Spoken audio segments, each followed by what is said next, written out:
السلام علیکم ورحمۃ اللہ وبرکاتہ۔ دوستو آج ہم بات کریں گے قازقستان کے بارے میں۔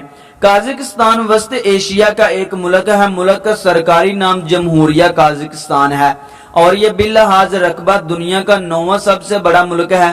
اس کا رقبہ 27,27,300 مربع کلومیٹر ہے جو مغربی یورپ کے کل رقبے سے بھی زیادہ ہے۔ یہ دنیا کا سب سے بڑا خشکی میں محصور ملک بھی ہے۔ اس کے شمال میں روس، مشرق میں چین، جنوب مشرق میں کرغزستان، جنوب میں ازبکستان اور ترکمانستان، جنوب مغرب میں بحیرہ قزوین واقع ہے۔ 1997 تک دارالحکومت الماتے تھا جسے بعد میں نور سلطان منتقل کر دیا گیا۔ الماتے ملک کا سب سے بڑا شہر بھی کہلاتا ہے۔ دوستو قازقستان کی وسیع و عریض سرزمین بڑی متنوع ہے۔ اس میں گھاس کے میدان، جنگلات، برف پوش پہاڑ، دریائی میدان اور صحرا سب کچھ شامل ہیں۔ 1,64,00,000 آبادی کے ساتھ قازقستان باللحاظ آبادی دنیا میں 62 نمبر پر آتا ہے اور اس کی کثافت آبادی صرف 6 افراد فی مربع کلومیٹر ہے۔ تاریخی طور پر یہ خانہ بدوشوں کا ملک ہے۔ 16ویں صدی تک یہاں کے لوگ 3 واضح قبیلوں کی صورت میں منظم ہو چکے تھے۔ ان قبیلوں کو مقامی زبان میں جز کہتے ہیں۔ 18ویں صدی میں روسیوں نے قازقستان پر حملوں کا سلسلہ شروع کیا جس کے نتیجے میں 19ویں صدی کے وسط تک پورا قازقستان سلطنت روس کا حصہ بن چکا تھا۔ قازقستان نے 16 دسمبر 1991 کو سوویت اتحاد سے اپنی آزادی کا اعلان کیا۔ یہ سوویت اتحاد سے الگ ہونے والی اس کی آخری ریاست تھی۔ سوویت دور کے رہنما نور سلطان ملک کے نئے صدر بنے۔ آزادی کے بعد سے قازقستان ایک متوازن خارجہ پالیسی پر گامزن ہے اور اپنی معیشت خصوصاً مدنی تیل اور اسی سے متعلقہ صنعتوں کی ترقی پر توجہ دے رہا ہے۔ قازقستان میں 131 نسل کے لوگ رہتے ہیں جن میں کل آبادی کا 63% قازق روسی لوگ، ازبک لوگ، یوکرائن لوگ، جرمن لوگ، تتاری لوگ اور اسی طرح کچھ اور قومیں بھی اس میں شامل ہیں۔ قازقستان میں اسلام کے ماننے والے زیادہ ہیں۔ کل آبادی کا 70% مسلمان ہیں اور 26% عیسائی ہیں۔ قازق زبان وہاں کی دفتری زبان ہے اور روسی زبان کو برابر کا سرکاری درجہ حاصل ہے۔ دونوں زبانیں انتظامی اور دفتری سطح پر استعمال کی جاتی ہیں۔ قازقستان اقوام متحدہ، عالمی ادارہ آزاد ریاستوں کی دولت مشترکہ، شنگھائی تعاون تنظیم، یورپی معاشی اتحاد، تنظیم تعاون اسلامی کا رکن بھی ہے۔ قازقستان قدیم سنگی دور سے ہی آباد ہے۔ یہاں دیہی زندگی کے نئے سنگی دور میں خوب پھیلی اور پھولی کیونکہ اس وقت کا ماحول اور آب و ہوا دیہی زندگی کے خوب مناسب تھی۔ ماں قبل تاریخ کے اخیر زمانہ میں وسط ایشیا میں پروٹو انڈو یورپین لوگوں نے آباد ہونا شروع کر دیا اور بعد میں ہند ایرانی لوگ بھی یہاں آ کر آباد ہوئے۔ دیگر گروہوں میں خانہ بدوش، سکوتی، بخامشی سلطنت کے لوگ بھی تھے جو ملک کے جنوبی علاقے میں آباد ہوئے۔ 329 قبل مسیح میں سکندر اعظم نے سکوتی سے جنگ کی اور یہ جنگ دریائے سیہوں کے کنارے پر ہوئی تھی۔ قپچاق ایک ترک قبیلہ تھا۔ ان کا اصل وطن خقان کیمک تھا اور بعد میں کمان کے ساتھ مل کر 11ویں اور 12ویں صدی عیسوی کے دوران یورشی گیاہستان پر ایک قپچاق کمان وفاقی حکومت قائم کی، مگر 13ویں صدی عیسوی میں منگولوں نے دشت قپچاق کو فتح کر لیا۔ یہ اب پتہ لگانا ناممکن ہے کہ جب مورخین لفظ قپچاق یا دشت قپچاق استعمال کرتے ہیں تو کیا ان کا مطلب صرف قپچاق تھا یا کہ دشت قپچاق میں رہنے والے دیگر نسلی گروہ یا قبائل تھے، جیسے کمان جن کے ساتھ قپچاق نے مل کر قپچاق کمان وفاقی حکومت قائم کی تھی۔ اس وجہ سے ان دونوں گروہ قپچاق کمان کے بارے میں خصوصی طور پر لکھنا اب ناممکن ہو چکا ہے۔ اس اتحاد کے خاص وجہ عظیم ترک ہجرت ہے جس کے تحت کئی ترک قبائل وسط ایشیا، مغربی ایشیا اور مشرقی یورپ سے بہتر زندگی کی تلاش میں یہاں پہنچے تھے۔ نئی جگہوں پر نئے رشتہ داروں اور نئے دوستوں کی ضرورت پڑتی ہے۔ کمان شاید قپچاق سے قبل مغربی ایشیا اور مشرقی یورپ سے آئے تھے مگر لسانی طور پر ترک بولتے تھے۔ دونوں کے اختلافات کے مقابلے میں مماثلت زیادہ تھی اور اس طرح 900 ہجری میں اپنے باہمی مفاد کی خاطر یہ دونوں جو خود کئی خانہ بدوش قبیلوں کے وفاق تھے انہوں نے ایک اور وفاق قائم کی۔ قپچاق کمان وفاق نہ تو ریاست تھی اور نہ ہی ایک سلطنت بلکہ بے شمار آزاد گروہ تھے جو کہ مختلف خان کے ماتحت تھے اور اپنے فرائض سر انجام دیتے تھے۔ ارد و گرد کی ریاستوں کی سیاسی زندگی کے معاملات میں مداخلت کرنا ان کا معمول بن گیا تھا اور ان کی ضرورت بھی بن گیا تھا۔ روسی بلغاریہ، بازطینی سلطنت، افلاکی بلقان ریاستوں، آرمینیا، جارجیا، کوہ کاف اور خوازم میں کئی انہوں نے حملے کیے۔ انہوں نے جنگوں کی ایک نئی طاقتور ذات پیدا کی جنہیں مملوک یعنی کہ غلام کہا گیا، جو کہ مختلف عربی، کرد اور ترکی سلطانوں کی خدمت میں رہے اور بعد میں خود بھی سلطان بنے، جیسے رکن الدین بیبر اور سیف الدین قلاوون۔ خوازم شاہی سلطنت کو 1220 میں فتح کرنے کے بعد چنگیز خان نے جیبی نوین اور سبتائی بہادر کو شاہ علاء الدین محمد بن تغش کے پیچھے بھیجا، مگر وہ اپنی جان بچا کر بحر قزوین کے ایک جزیرے میں جا چھپا اور بیمار ہو کر مر گیا۔ اس دوران جیبی نوین اور سبتائی بہادر نے عراق العجم، آذربائیجان اور ایران کے زی زنجان، قزوین اور ہمدان کے علاقوں میں بے حد ظلم اور بربریت کا مظاہرہ کرتے ہوئے کوہ کاف کی سرحدوں تک آن پہنچا۔ کوہ کاف کی مملکت جارجیا کے بادشاہ شالا جارج نے 1,00,000 فوج کے ساتھ پیش قدمی کی اور منگولوں کو واپس طفلس کے قریب دھکیل دیا۔ منگولوں کے ساتھ چھوٹی جھڑپیں ہوتی رہیں، لیکن منگولوں نے پھر ایک مکمل پیمانے پر حملہ کر کے آغاز کیا اور جارجیا کی فوج کو شکست دے دی۔ جیبی نوین اور سبتائی بہادر نے مارچ 1221 میں دوبارہ عراق العجم، آذربائیجان اور ایران پر حملے کیے، جن میں بے شمار جانیں لی گئیں اور لوٹ مار کیا گیا تاکہ کوہ کاف کے خلاف جنگی تیاریاں کی جا سکیں۔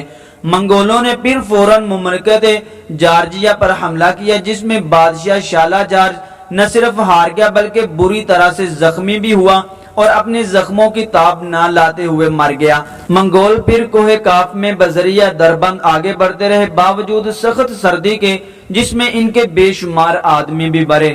آخر کار ان کا سامنا 50,000 کے قریب کی ایک طاقتور فوج سے ہوا، جو کپکاچ، کمان اور وولگا، یلغاریہ، لزجین، چوکس، الان اور دیگر انجان قبائل پر مبنی تھی۔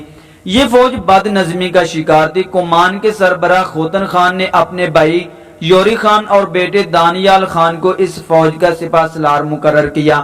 اتحادی فوج اور منگولوں کے درمیان پہلی لڑائی فیصلہ کن نہ تھی، اس لیے جیبی نوین اور سبتائی بہادر نے چلاکی سے کپچان، کمان اور وفاق کو اس اتحادی فوج سے مغل ترک دوستی کا واسطہ دے کر اور تسلیاں دے کر علیحدہ کروا دیا۔ منگولوں نے دوبارہ لڑائی چھیڑ دی اور اب چونکہ کپچاک اور کمان علیحدہ ہو چکے تھے، اتحادی فوج ہار گئی۔ منگول اپنا وعدہ جلد ہی بھول گئے اور کپچاک، کمان، وفاق کی واپس لوٹتی ہوئی فوج پر پیچھے سے حملہ کیا، اور اس وقت دو الگ الگ حصوں میں یہ جا رہی تھی اور انہیں تباہ کر کے رکھ دیا۔ جیبی نوین اور سبتائی بہادر ان کا پیچھا کرتے ہوئے استرا خان آئے اور اس شہر کو تباہ کر کے رکھ دیا۔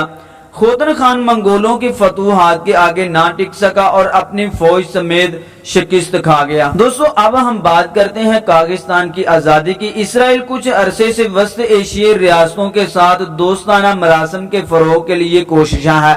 دیگر ممالک کے ساتھ صہیونی ریاست کی غیر معمولی دلچسپی کا مرکز، تیل اور گیس کی دولت سے مالا مال ان دنوں وسط ایشیائی ریاست کاغستان ہے۔ کاغستان کے دارالحکومت آستانہ میں ہونے والی ایکسپو نمائش 2017 میں اسرائیل نے غیر معمولی اس میں دلچسپی لی تھی۔ یہ نمائش 3 ماہ تک جاری رہی، جو کہ 10 ستمبر کو ختم ہوئی۔ یہ نمائش تل ابیب اور آستانہ کے درمیان دوستانہ تعلقات کو مزید مستحکم کرنے کا ایک نیا موقع ثابت ہوئی۔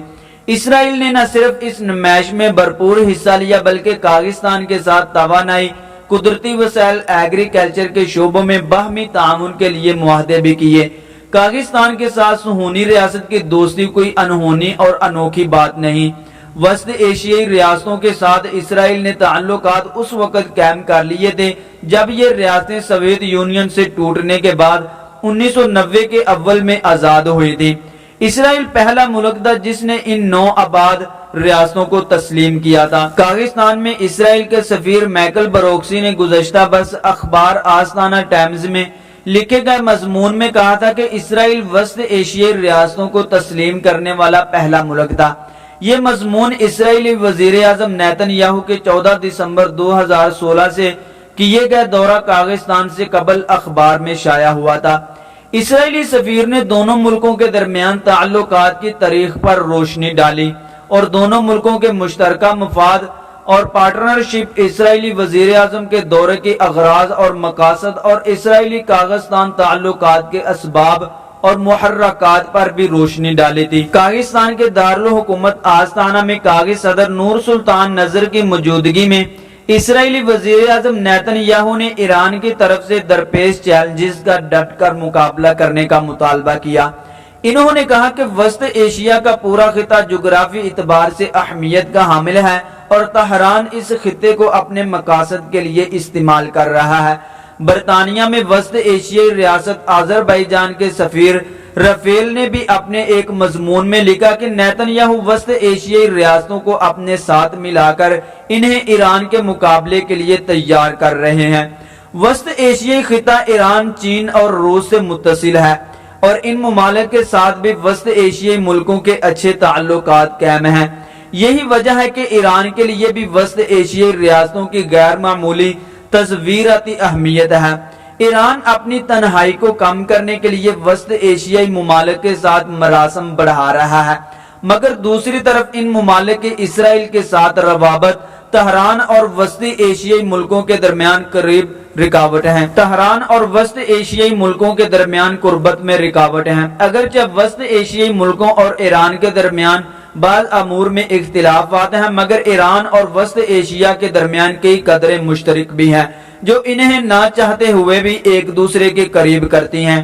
ان میں تہذیبی اشتراک، مشترکہ اقتصادی مفادات اور جغرافی محل وقوع ایران اور وسط ایشیا کو آپس میں قریب کرتا ہے۔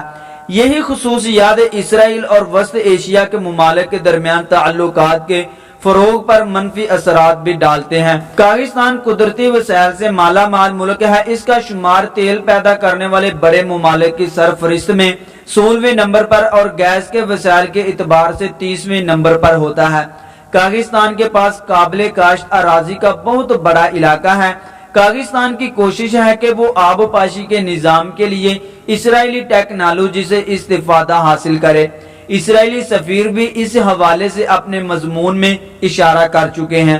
گزشتہ برسوں کے دوران کاغستان اور آذربائیجان اسرائیل کو تیل فروخت کرنے والے دو بڑے ممالک قرار پائے گئے ہیں۔ OCE گروپ کی رپورٹ کے مطابق سن 2014 میں ان ملکوں نے اسرائیل کو 97% اور 2015 میں 99% تیل فروخت کیا ہے۔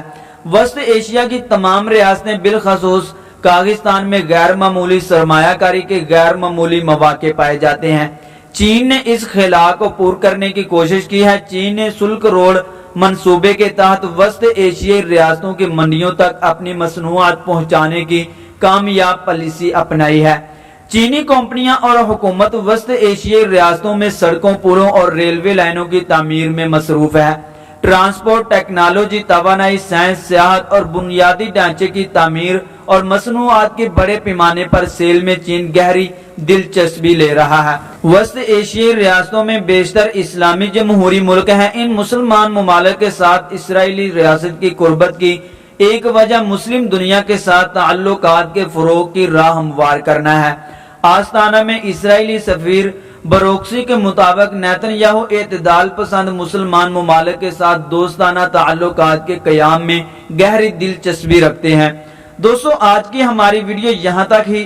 ویڈیو اچھی لگی ہو تو پلیز لائک کر دیں، چینل کو سبسکرائب کر دیں اور بیل کے بٹن کو بھی دبا دیں تاکہ ہماری ہر نئی آنے والی ویڈیو کا نوٹیفیکیشن بر وقت آپ تک پہنچتا رہے۔ السلام علیکم ورحمۃ اللہ وبرکاتہ۔